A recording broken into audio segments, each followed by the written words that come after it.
chaîne de la méthode de l'ours. Alors, récemment, j'ai fait une vidéo pour les jeunes. Aujourd'hui, je vais faire une vidéo pour les moins jeunes, les plus de 40 ans. L'avantage, c'est que j'ai commencé à m'entraîner jeune et qu'aujourd'hui, je suis moins jeune. Alors, quand on vieillit, il y a des choses qui changent dans notre corps. Ça, c'est indéniable. Et le refuser de vieillir, c'est ce qui va vous détruire. D'accord ? Il faut l'admettre. Nous sommes comme ça. Nous vieillissons. Vous avez beaucoup de vidéos, notamment par un certain Algérien émigré aux États-Unis qui vous fait des vidéos en français, où il va vous expliquer qu'il ne faut surtout pas faire de squat, il ne faut surtout pas faire ci, il ne faut surtout pas faire ça, il ne faut surtout pas... Ne les regardez pas ces vidéos. À un moment, ça suffit. Il n'y a pas de mouvement qui soit contre-indiqué à partir du moment où vous arrivez à le faire. Oui, bien sûr, si vous avez une prothèse du genou, peut-être que certains mouvements vous seront plus contre-indiqués que d'autres. Mais ça, c'est pas un influenceur à la con qui doit vous le dire. C'est votre kiné, votre médecin qui vont vous aider, vous accompagner, vous guider sur ce truc-là. Ouais, je sais, je suis pas toujours copain avec les médecins, mais quand il s'agit de santé, c'est quand même eux les mieux positionnés. Pareil, les kinés pour la santé, c'est top. Je ferai pas confiance à un kiné pour me faire un programme d'entraînement à moi en tant qu'athlète. Mais par rapport à de la rééducation ou par rapport à des des précautions à prendre par rapport à un état connu, un état médical connu du kiné, oui, c'est eux qu'il faut écouter. Il ne faut pas écouter n'importe qui vont vous dire « Ah non, mais les kinés, ils y connaissent rien, il ne faut surtout pas faire de squat. » Du squat lourd, si vous avez des problèmes de dos, effectivement, c'est peut-être pas le plus adapté, mais encore, il y a certaines personnes qui y arrivent quand même. Donc ça veut rien dire. Alors, plusieurs considérations à prendre en ligne de compte. D'accord ? Première chose, passé 40 ans, on assimile beaucoup moins bien les protéines. Ça veut dire que il va falloir manger des protéines de meilleure qualité, donc plus facilement assimilables par le corps. Quelles sont ces protéines ? Eh bien, tant pis pour vous, les végétariens et les végétaliens. C'est les protéines issues des produits animaux. Et tous ceux qui se disent « Ah ouais, mais il y a des athlètes qui sont véganes ou quoi que ce soit », non, c'est bon. Moi, j'en ai vu passer dans mon cabinet. Non. Non. Vous inquiétez pas, ils sont pas en bonne santé. Contrairement à ce qu'ils veulent bien vous faire croire. Bref, donc, mangez plus de produits animaux. En manger plus aussi en quantité, puisque vous allez moins bien assimiler les protéines. Beaucoup vont partir aux toilettes. Donc, il faut en amener plus au départ pour pouvoir en garder autant à la fin. Le problème, c'est que votre appétit, quand vous vieillissez, diminue. Donc ça veut dire qu'il va falloir diminuer d'autres trucs. Il va falloir vraiment vous faire accompagner par un diététicien ou une diététicienne. À mon avis, c'est la meilleure stratégie. Par contre, tant que vous avez un bon appétit, eh bien mangez plus de viande, ou de poisson, ou d'œufs, ou si vous le supportez, buvez du lait, mangez du fromage, etc. Les produits laitiers, hein. Sont nos amis pour la vie. Bref. Et à côté, mangez quand même suffisamment de légumes pour avoir les micronutriments et les fibres nécessaires.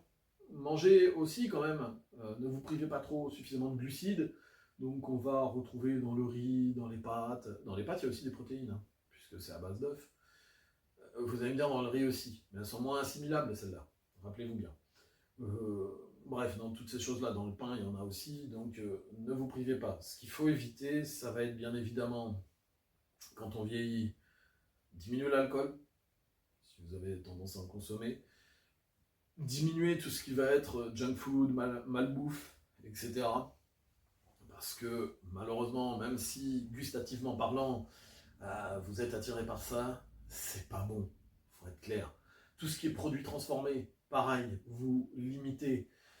Même si j'en suis un grand fan, même les charcuteries, les trucs comme ça, consommez-en, mais en petite quantité. Pareil, hein, les burgers, les trucs comme ça, consommez-en, mais en petite quantité. C'est-à-dire qu'au lieu d'y aller toutes les semaines, peut-être qu'une fois tous les 15 jours, au lieu d'en manger tous les jours, peut-être qu'une seule fois par semaine.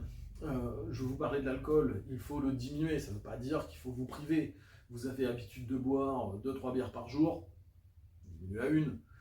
Mais il ne faut pas non plus que ce soit quelque chose qui devienne trop perturbant mentalement parlant, d'accord?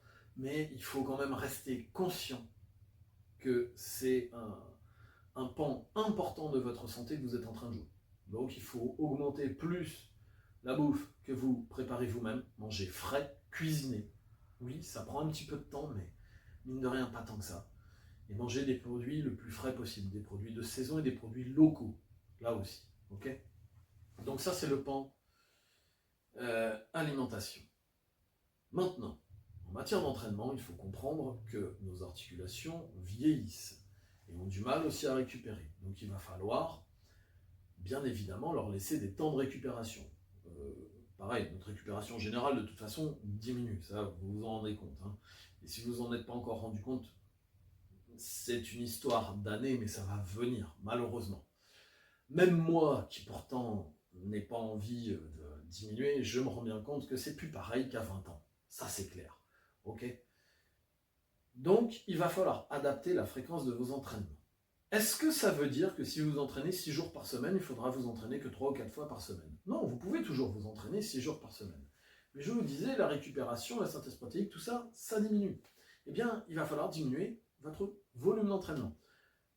Oui, je viens de parler de synthèse protéique, alors qu'avant j'avais parlé d'assimilation des protéines. La synthèse protéique diminue aussi.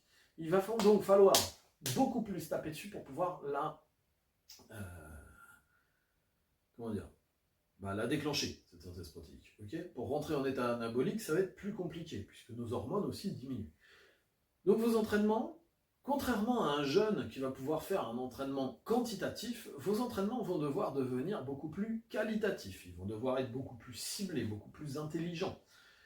Il va falloir diminuer le volume pour pouvoir respecter votre capacité à récupérer. Alors diminuer le volume, et pour certaines personnes, ça va être se contenter de 15 séries par muscle et par semaine, et chez d'autres personnes, ça va peut-être être seulement 3, 4, 5 séries par muscle et par semaine. D'accord? Pour certains, diminuer le volume, ça va être passer de 20 séries par entraînement à seulement 12-15, et pour d'autres, ça va être simplement faire 4-5 séries par entraînement. D'accord? Et ça, il n'y a rien qui soit figé dans le marbre. C'est quelque chose d'extrêmement individuel. Donc ça, c'est vous qui allez devoir le trouver. Ok?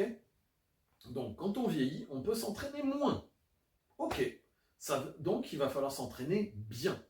Parce que si jusqu'à présent, vous pouviez vous permettre de faire 6-7 séries sur un exercice, sachant que les 3-4 premières séries, c'était surtout de la chauffe, en fait. Hein? Parce que si vous arrivez à faire, on va dire, 6 séries de 8 à 10 répétitions au développé couché, on le voit dans certains programmes d'entraînement. 6 séries comme ça, avec 2 minutes de repos entre chaque, et vous avez arrivé à récupérer entre chaque, il y a de fortes chances que les 3 premières séries, il vous restez au moins 5-6 répétitions en réserve. Hein. Parce que sinon, vous auriez vu une descente de vos performances, de série en série. Donc là, c'est très simple. Il va falloir virer ces séries de merde.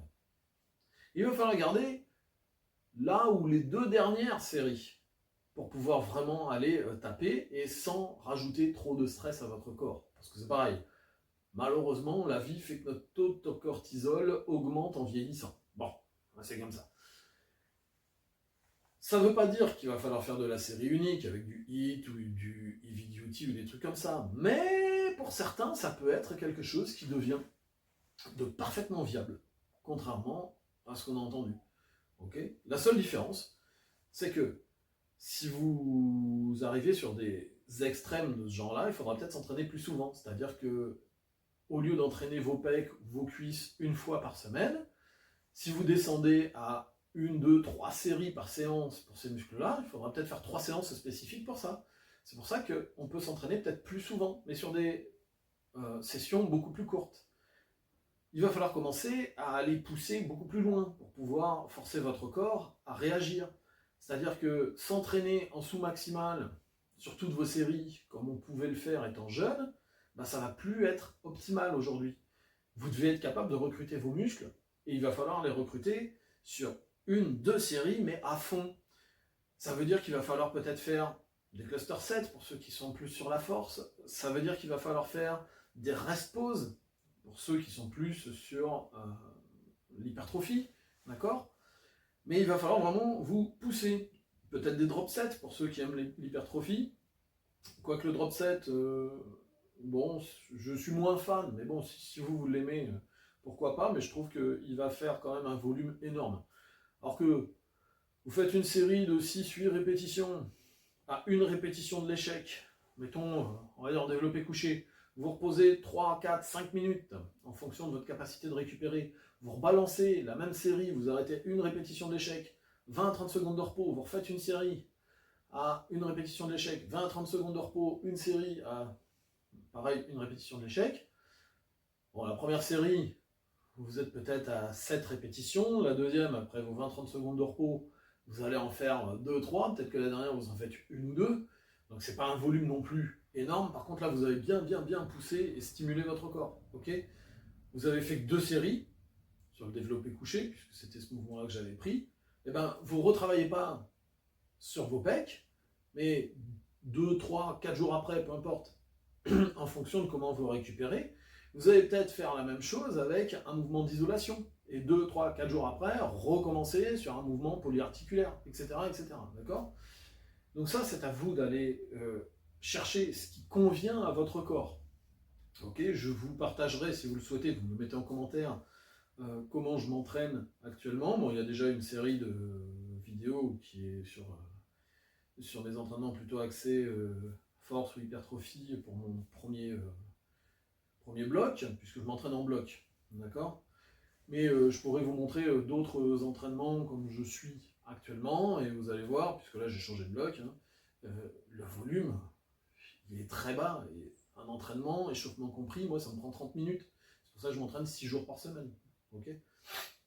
Mais ça c'est ce qui me convient à moi, mais ça peut vous donner des idées, ok?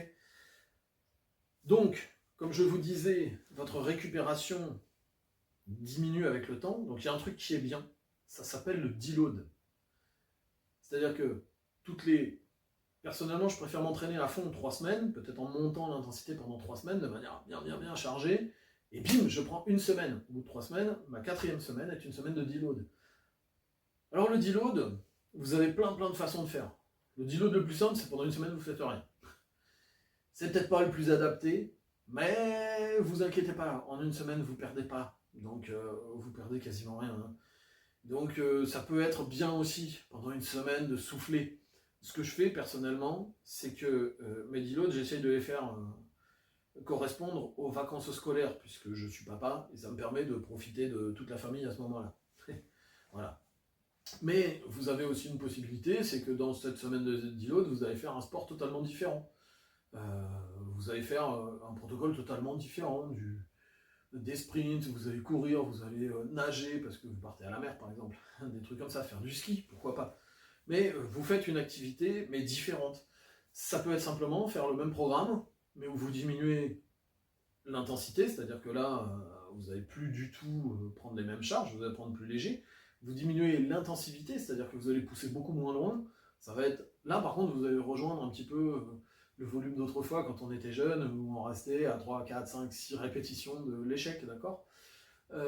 Vous allez peut-être diminuer la fréquence, c'est-à-dire que si vous entraînez 3 fois un muscle par semaine, vous allez peut-être le faire qu'une fois dans la semaine.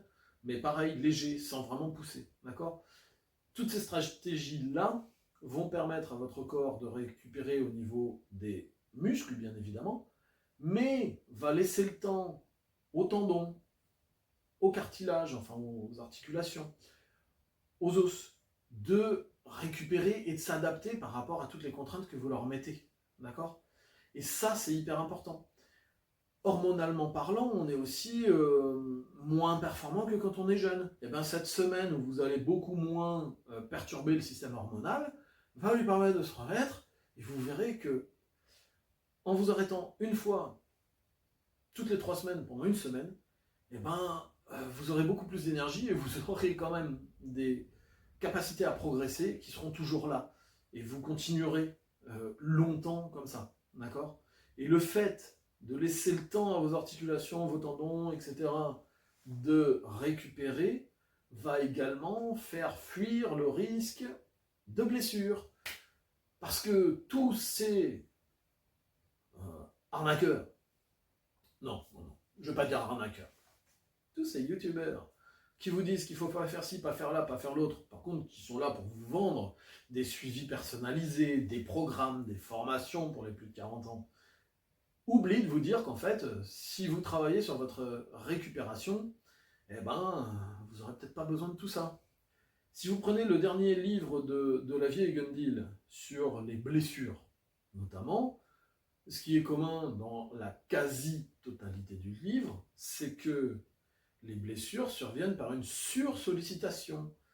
C'est rare que la blessure soit parce que, là, poum, ça arrive comme ça. Non, c'est souvent parce que on a fait beaucoup trop, pendant beaucoup trop longtemps, sur le même mouvement. Et souvent, avec beaucoup trop lourd. On se blesse rarement en faisant des séries de 15-20. On va se blesser plutôt quand on fait des séries très courtes. Quand on va chercher toujours à être proche de l'échec. Et pourtant, je vous dis qu'il faut booster le truc. Mais c'est pour ça que je dis, si vous voulez faire de la force, le cluster est peut-être la meilleure solution à mettre en œuvre quand on a passé 40 ans. Si vous voulez d'ailleurs des trucs sur la force spécifique après 40 ans, je peux aussi vous faire une vidéo là-dessus. D'accord ?